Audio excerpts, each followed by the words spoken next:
Ladies and gentlemen, K Kim here. Welcome to the market update for this weekend. Hope you guys are enjoying your weekend. Today's Saturday, late afternoon. So by the time I get this done, you'll probably get it towards the end of the day today.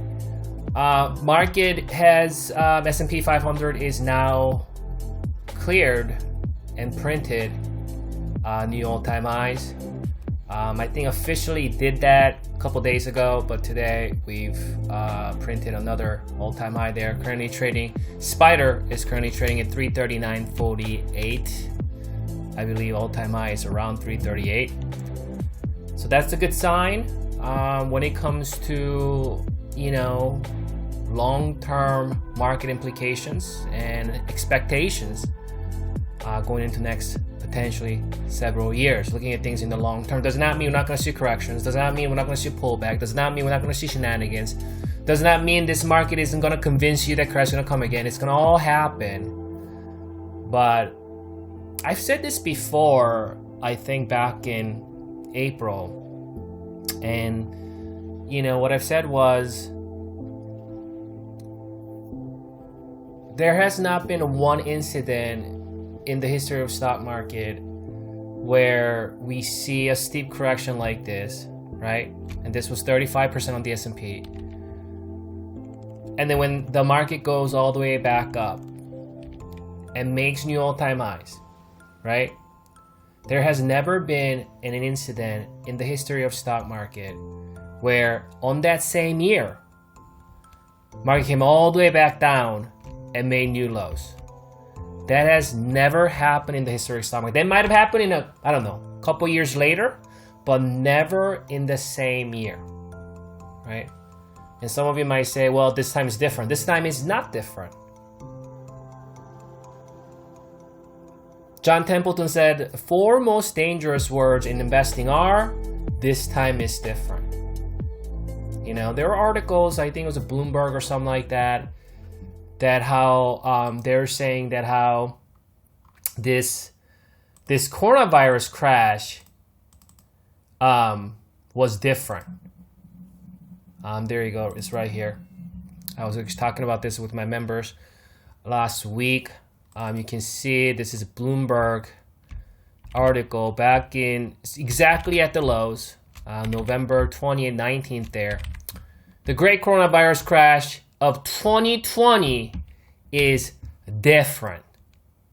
Well, it's not different. And what are they talking about? They're talking about comparing to other pandemics. That coronavirus 2020 is different. It's not.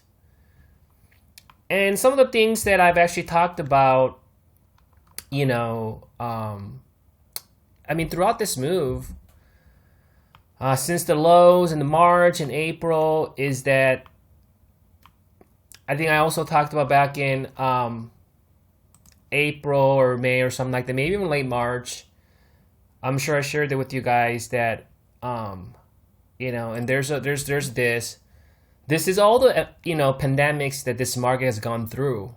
HIV, some other stuff here, SARS, avian flu, swine flu, all other Ebola, and other shenanigans, other pandemics this market had faced. And here's a 6-month change of the S&P 500. They're all positive, except one incident when it maybe broke even, right? One incident, it maybe broke even, but they're all 8%, 14%, 11%, 6%, 18%, 13%. Look at the 12-month change. 26, 20, 35, 17, 17, 45. So are you going to tell me, are you going to believe what these guys telling you that the great coronavirus, it is the great coronavirus crash of 2020 is different? No. John Templeton said it is not different. 4 most dangerous words in investing are, this time is different. This time is not different. Coronavirus will go down in history in this category right here. We'll put Corona here. Okay? March 2020 or February, whatever. right? 6-month change, 5%, 10%. It's not different. This time it's not different. And most of you been fooled. Most of you been fooled. Because with the increasing knowledge through the internet, you get all kinds of information from everywhere. I've told you this since the March lows. Real good information get choked out. So you've been listening to the lies and not critically thinking. Not comparing it with the history, knowing that this market shrugged off all these pandemics before and market performed well afterwards. You can see it here. 35% a year later after swine flu. Do you know what happened is you go out and compare swine flu with coronavirus. Do that right now. The numbers. After swine flu, 6 months later, S&P 500 18%. 12 months later, S&P 500 40%. Swine flu was much, much more deadlier with much higher death rate and death count than coronavirus. But the great coronavirus crash of 2020 is different. It ain't different. It's actually less. It's actually not as deadly than swine flu. And some of you even still thinking, hearing this, still objecting this without doing your own freaking research. You just been hearing, you just been lied to from these people and on TV why coronavirus is different and worst ever. It ain't. It's actually the weakest, probably weakest out of all of them. And that's, again, do your own. Don't just listen to what TV is saying, what these guys are saying. Just think about what everybody was saying. What were you hearing down here when you turn on CNBC, Yahoo Finance, Market Watch, Bloomberg? What were they saying? You've been lied to throughout this entirety of this move, right? Just go out and research what they were saying. What are Goldman Sachs saying? Expecting more decline to come, right? Expecting the bear market, right? Unemployment rate is worse than 1929, right? It's going to be worse than 2008, right? It's going to be worse than 2000, right? You've been lied to. It was extremely difficult to buy down here. Why? Because you've been lied to. And you guys remember what we've been talking about. We talked about this. All of this I talked about in late March and early April. You can find those videos on my YouTube channel. Talked about this. And a lot of you guys saying, I've been getting a lot of these comments and emails, comments on YouTube, comments on Twitter, and emails that they always say, well, I wish I found you earlier. That's the thing. Even if you found me earlier, even if you heard me talking about these things, many people, maybe some of you did, because you're already so fearful of what was going on around you, because of what you've been hearing through the news, your local news, national news, CNBC, social media, everybody's freaking out, you missed your chance. And my voice, and I'm sure there are others, very few though, there are very few. Go back and see if you can find any bullish arguments in late March and April. You won't be able to find any. If you do, please send it to me because I want to see it. Probably my videos are going to be the only one. And I'm not here to brag you. I'm trying to explain to you what happened. And I want you to learn from this, and so that it doesn't happen again going forward. You just missed out the biggest buying opportunity this market has ever produced in the history of stock market. Why? Because this has been the fastest recovery ever recorded in the history of stock market. The fastest V-shaped reversal recovery ever recorded in the history of stock market, and you just missed out, most of you. This is a 30% correction on the NASDAQ. We're just making 70%. 70%. So even if you bought it up here, because you're a very, very unlucky person, you bought it the day before the pandemic or that crash, right, with the coronavirus. If you held it, you're still up. If you didn't panic, you're still up. But if you bought it here and then you bought it more throughout this move, continue to accumulate it, right? Because you came to a senses that this is just all, what the media is doing is just inflicting fear, right?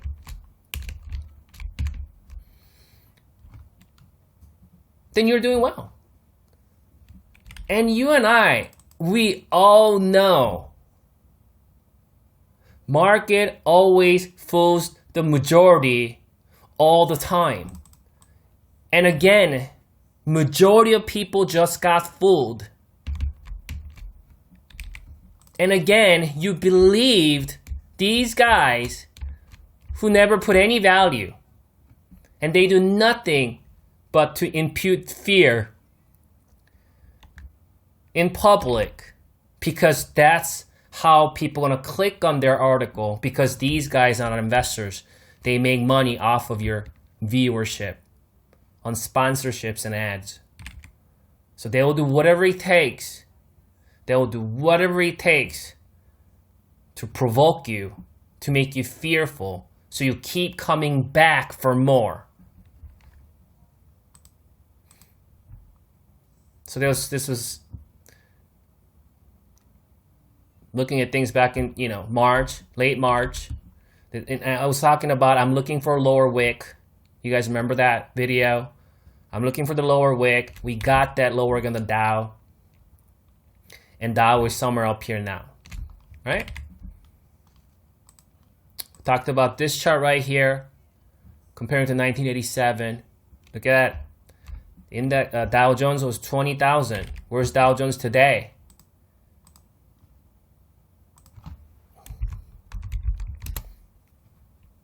Oops, I think that's not it. This is it. Dow Jones today is 28,000. This was 20,000 right here. 28,000 today. 28,000.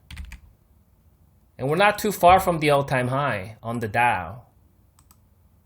We're only 5% away from the all-time high on the Dow, ladies and gentlemen. 5%. 5%. And this was also crucial, right? This is looking at monthly chart on the S&P 500, right? That's a rising pivot, prior resistance, potentially new support, and then rising uptrend support. It is no coincidence. The day I shared this chart, I think it was like, I think what it was, end of the March. It was a March 31st. It was right here, March 31st, so late March, and it was monthly chart. So when that monthly candle, that's a monthly candle, when that monthly candle got finalized, it got finalized right there, March 31st. That's when I printed, because I want to see how it's going to close in March. It is no coincidence, by end of the March, dip buyers came in, brought up this candle to be not close below these rising pivots. It closed above it. If I actually go to line chart, do you know this is actually candle chart, this is what you see here. If I go to line chart, where's my monthly? There. Okay. Here, this is what I was doing. Here, I'll read. There. See, that's what that was, right?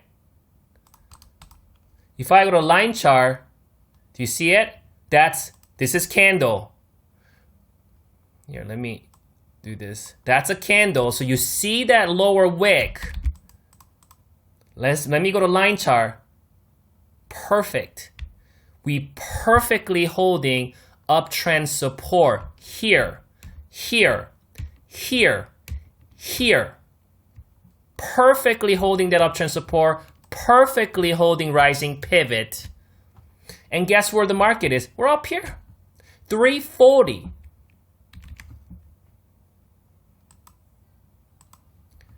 Guess who made money off of this while everybody was freaking out? Smart money. That's what they call smart money. They're buying, accumulating throughout this move.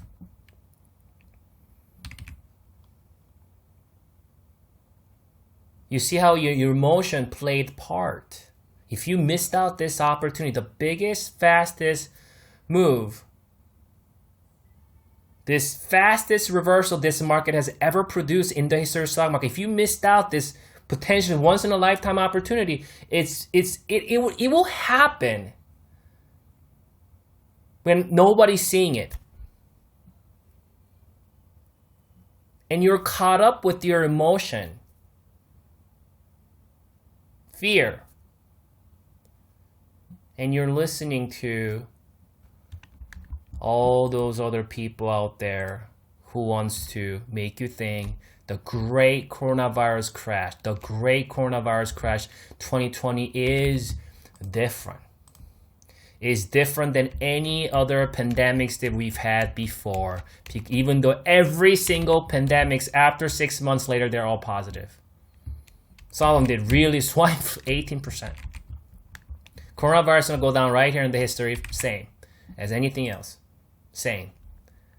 Might even produce more 12 months later.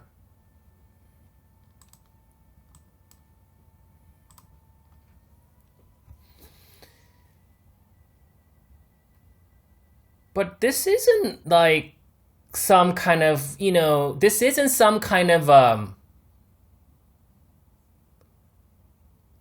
fraud.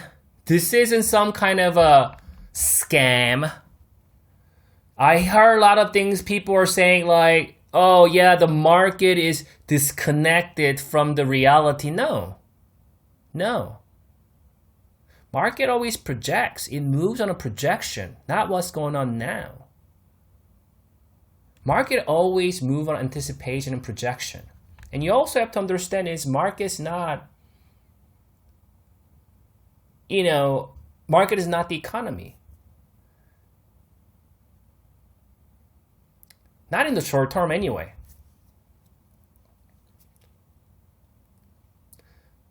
I mean, just think about like when the biggest buying opportunity happens, it's going to happen in the most fearful state. So it's very important that you understand a big picture of things, not just what's happening today, tomorrow, what's going to happen, this hour.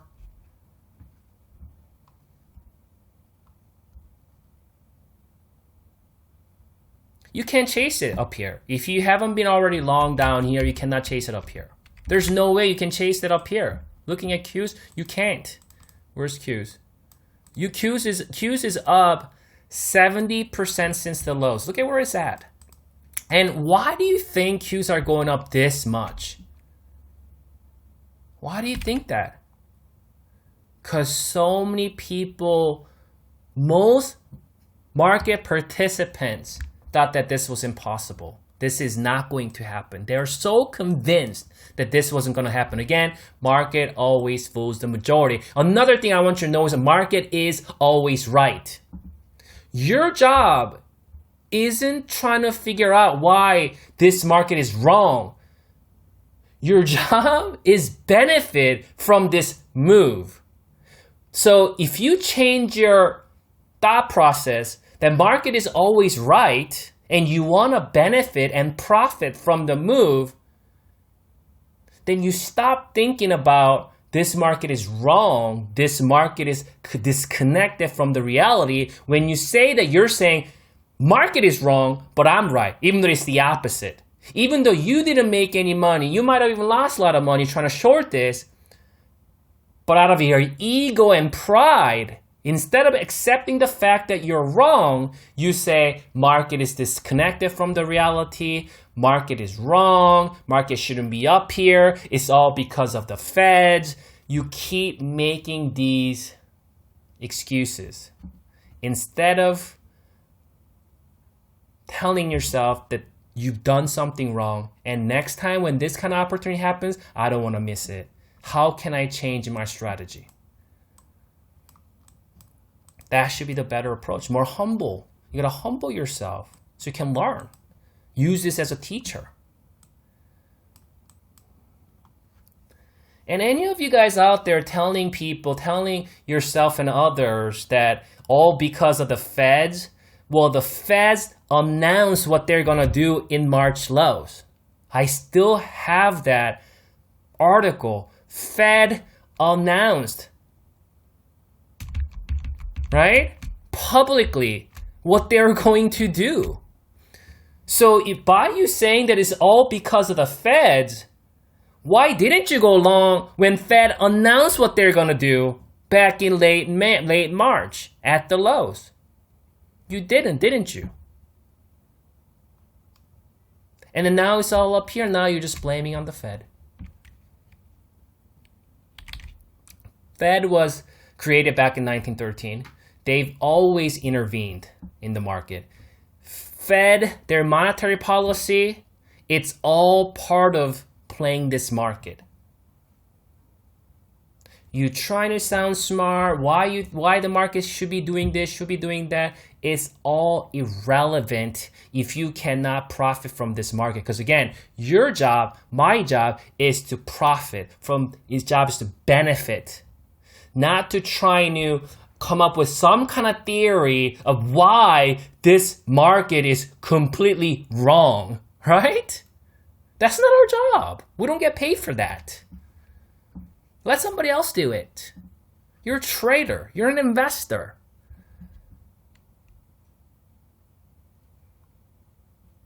This is not a level you're going to start chasing either. You missed out. You got to wait for the next time. You got to wait for the next steep correction. I don't know when it's going to come. It's going to come, but I don't know when. I don't know when. And you must go through this painful process where this market keeps on going higher and you're not being part of it. And what's going to happen is if you do chase, because you couldn't wait any longer, sooner or later, you're going to get punished. And something I always say a lot is market rewards the risk takers and punishes the chasers. Dow Jones, not too far from the all-time high, which is about 5% away. S&P, NASDAQ, they all filled all these gaps. S&P is near all-time high. NASDAQ is way more. Well, the Dow has not been filled this gap. I think, look at Dow start to get a little bit outperforming here. It pulled back a little bit, came back to retest that, potentially getting up here, fill this gap. Think about when Dow decided it's going to go up. Think about when Russell decided it's going to go up. Think about banks when it decided it's going to go up. Russell 2000 is... still got some ways to go to all-time high. Let's see how far it is from today. 10% is nothing. Remember at one point, Russell 2000 was away like 40-some percent, 30% from all-time high. It suffered like some 45% correction. It was crazy, like this move, right? And see, we're almost, you know, we're actually not too far from the peak actually. Not to all-time high, but let's say just the peak, the February peak. 10%. 10%. That's not too far away. And Russell 2000 looks like also finds support there. Guess what's going to happen when Russell 2000 decides to move and the Dow Jones decides to move to fill this gap? Well, that's going to create more, that's going to create more buying pressure. And we could see this market continuing to be propped up. Because I mean, a lot of people thought that there's no way NASDAQ can be up that much. And NASDAQ continues to move higher and higher and higher. And I'm just wondering, well, when Dow and the Russell, they start to go, because you can see S&P is already positive for year to date, 5%. NASDAQ is 31% year to date. Can you imagine? It was down 30% in March lows, and now we're up 30% for year to date on the NASDAQ. Dow, only negative 2% year to date. Russell 2000, only negative 6% year to date. These numbers were horrendous just a couple months ago. They really caught up. They really did caught up, right? So how you should be dealing with this market? Well, you shouldn't chase if you missed out this rally. But at the same time, you have to understand that nobody knows how long this thing can prop itself up like this. The reason why this is keep going higher like this, because there's so many people is so anxious right now. So many people are shorting continually, I think. And then those people who are in cash, they can't wait any longer.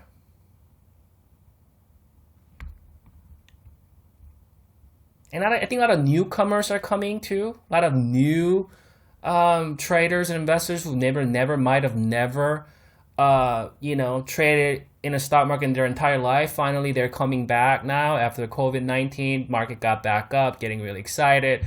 And then they start getting into these. That's what Apple stocks been keep moving higher. We see Tesla just going crazy, right? All these stocks there are only just handful of stocks keeping this market propped up, and there are a lot of these new people providing liquidity in this market because they're just like, yeah, this market could go forever, and they'll start buying. And I think that's why this market keep being propped up. Again, sooner or later, we will see sizable corrections. But you know how the market is. Market could correct through time or price. If market correct through price, 10% will be doable, right? But what if market decided it's just going to only pull back 5% and then just correct through time for months? What about that? Would that be a possibility? Market just doing that? Huh? Pull back only 5% and just move sideways for days or weeks. Who knows? Months. Until the election comes. I mean, it's not going to be perfect looking like that. You would have some shenanigans.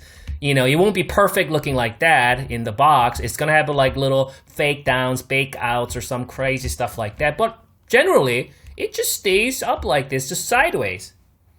NASDAQ has done that before. Go back, check 2016, man. And then it thrived in 2017.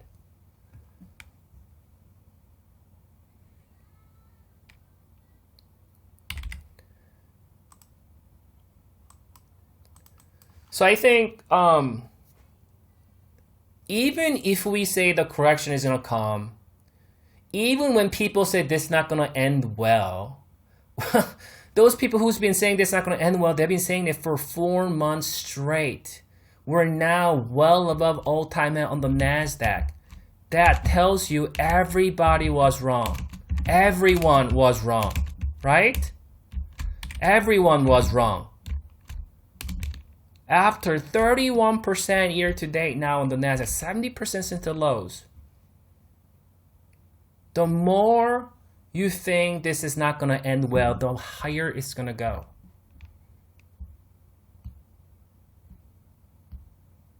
So right now is to stay disciplined and stay sharp. So you will be ready when that opportunity comes. Another opportunity will come. We're not gonna see this kind of opportunity now. We're not gonna see this kind of opportunity at least several years. This kind of opportunity doesn't come, right? This is a once in a lifetime opportunity right here. We've never seen this. We've never seen this. So this is the first time this market correcting 30 to 35% and just going straight up. This fast. This has never happened in the history of stock market. Anything close is 1987, but it took a year and 4 months on the S&P 500 to recover back to all-time high. You know how many months that is? That's what, 12 months, 4 months? That's 16 months.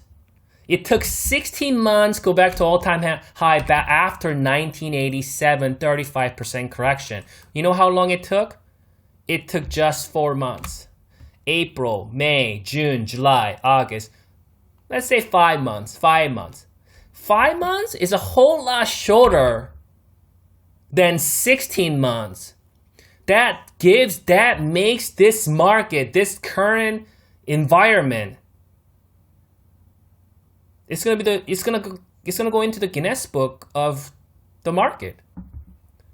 The fastest recovery ever recorded in the history of the stock market. You're not going to get another chance like this, no. Not for a while. So right now is stay patient, wait for the next opportunity. Next opportunity will come. Market always gives us a next opportunity. Only question is how long though until the next opportunity. That, ladies and gentlemen, I cannot answer. I do not know how long it's going to take.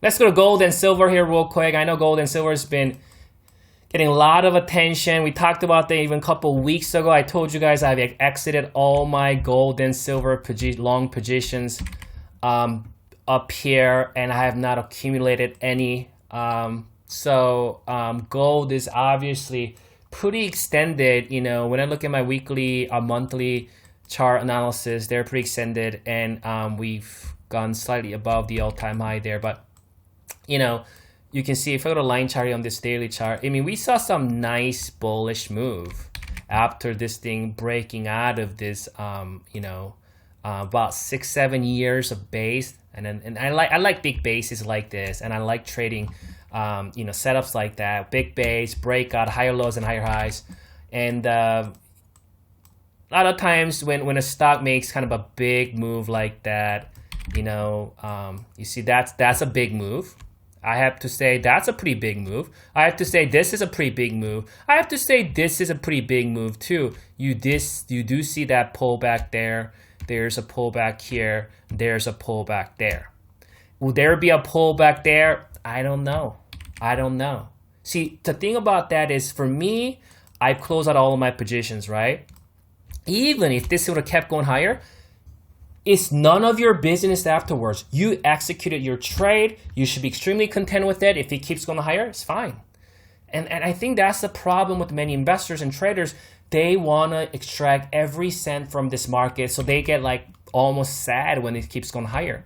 No, that was your plan. You entered in a good level. You held through. You're disciplined about your approach, and you got to your certain level of target. You close out your positions. You got nice gains, you're satisfied with it, and if whatever happens afterwards, it shouldn't matter. Silver, same thing. I'm all out of silver. So silver is pretty parabolic here at this point. Again, if I just go out, silver tends to outperform to the upside or downside, but that's a parabolic move. We've seen that here. We've seen it here where we saw a little bit of pullback, and that kept going higher, did go higher with this very small pullback. So is this going to be a pullback like this much here? Maybe this much here? Or would it pull back a little bit and go higher again? You see, I don't know. But one of the bigger reasons for me to get out is not so much that, the price is extended, but also it was getting way too much attention. There are too many people are chasing this. That's why, right? I was buying silver and gold when nobody was talking about it, when nobody was believing, when everybody just didn't want to participate. And then now you're starting to see all these articles, all these prominent figures on TV. They're talking about gold and silver like down up here, right? And I just, once I start to see too many people getting into it, too many people are chasing this, I know what the market is capable of. Once you start chasing this, things can get ugly. But again, I'm all out. If this thing continues higher, I'm totally fine. I won't chase it though. I won't chase. That's one thing I won't do. I won't chase it. So you got to have that disciplined mindset and disciplined system. Otherwise, you're just gonna let this market stir you up emotionally. You're gonna let CNBC and Bloomberg, all these publications and these people on social media to stir you up emotionally, and you're all over the place, and you never accumulate any, any gains in your account. And GDX, pretty much same thing. GDX looks not as bad because GDX doesn't look as parabolic as gold and silver. GDX looks more like decent like pullback, but I did get out my GDX also just because gold and silver was extended and looking parabolic. But GDX looks pretty decent, and you see my midterm moving average there and here. It does have a pretty impressive resume since last time in June. We did see a pretty good move here. And if it does move higher from here, I'll just let it go. Why would I not buy here? Just the same reason why I'm not buying gold and silver. I don't want to buy it here, up here. If we see more pullback, you know, I'll prepare to buy more. Until then, if this thing does go higher, I'm totally fine. I can always find other setups. I I can get into. That's why I don't ever chase. I want to get in. So strategy is you want to get in when people are fearful. You want to get out when people are greedy. Right? This is kind of investing 101. Everybody know this, right? Be fearful when others are greedy. Be greedy when others are fearful. But yet, it is extremely difficult to actually apply that. It's extremely difficult to apply that. One last thing here, Bitcoin, let you guys go with this. So Bitcoin is making some good progress, right? We finally cleared above this high. That was an important swing high. That was the reason why Bitcoin was in downtrend falling channel here with the lower highs, right? Well, with this move now, we got the higher high here, right? And then low, and we got the higher low also. What we don't know is it's going to come down more before cultivating another higher low before one higher, or it's going to maybe start getting back up here. That we don't know. But so far, we do have cultivation of higher high here and higher low, and trend is up. So we want to continue to give benefit of the doubt to the buyers in the midterm. You know, looking at the daily chart, my short-term moving average is in that 1309. There's a gap area at 1202. So those levels going to should act as support. If we do see price coming back down, that's a prior resistance also.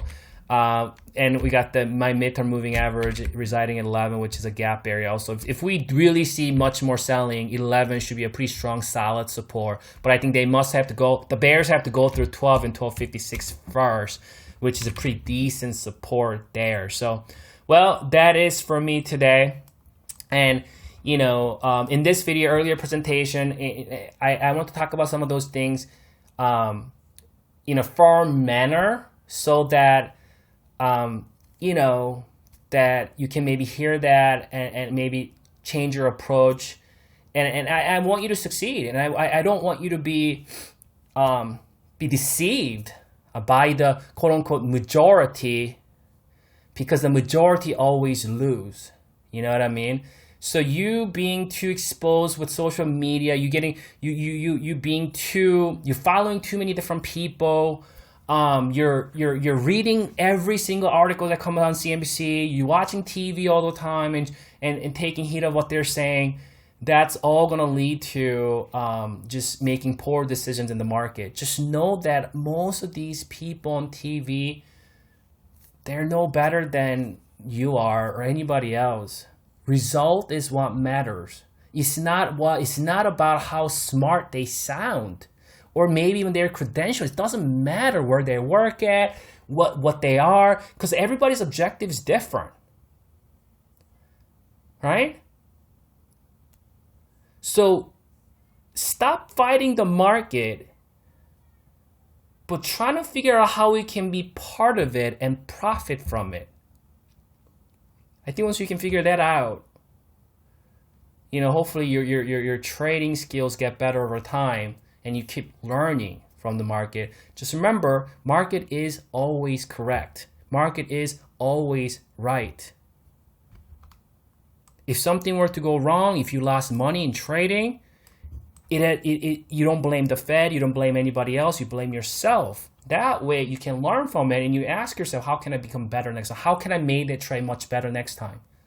Instead of blaming everyone else but yourself, even blaming the market, even calling the market Ponzi scheme, or, you know what I mean, some kind of fraud. If you think this is a Ponzi scheme or a fraud, why did you get into it? Quit it. Never come back. Stop whining.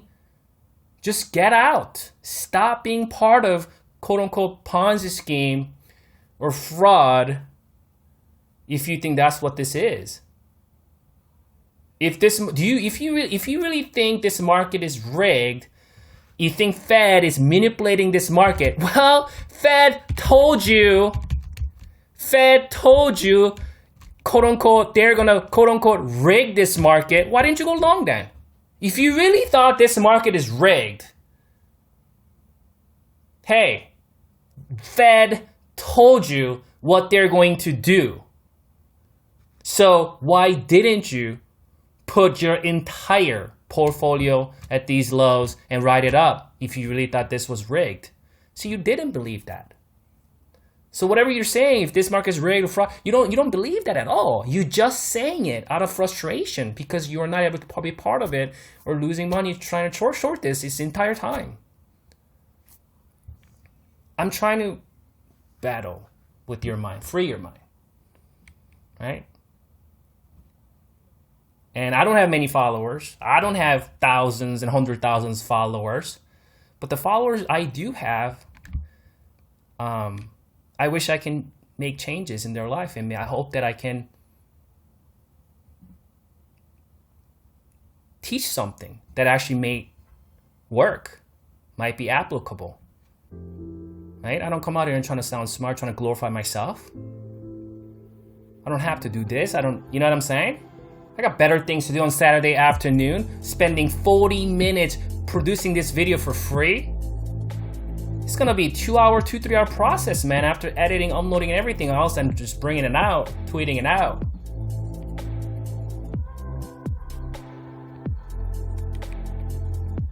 But I wanna be that voice that potentially could help someone, right? When I was, when I was just starting out, there are some voices that helped me out. So I want to be that voice now to help some of you guys out. You guys enjoy your evening, enjoy your weekend, and I'll come back for you guys on Monday. We'll go from there. Good luck trading next week.